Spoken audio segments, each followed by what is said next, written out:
Praise the Lord. உங்கள் ஒவ்வொருவரையும் ஆண்டவர் இயேசுவின் நாமத்தினால் வாழ்த்துகிறேன், வரவேற்கிறேன். ஆமென்.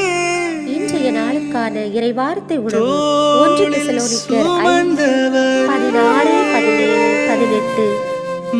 எப்பொழுதும் மகிழ்ச்சியாக இருங்கள், இடைவிடாது இறைவனிடம் வேண்டுங்கள், எல்லா சூழ்நிலையிலும் நன்றி கூறுங்கள். உங்களுக்காக கிறிஸ்து இயேசு வழியாக கடவுள் வெளிப்படுத்திய திருமணம் இதுவே. ஆமென். இறைவார்த்தையின் மூலம் ஆண்டவர் நமக்கு கற்றுத் தருவது இருக்க வேண்டும் என்று கற்றுத் தருகின்றார். எப்பொழுதுமே இடைவிடாமல் ஆண்டவரிடம் நம்முடைய மன்றாட்டுக்களை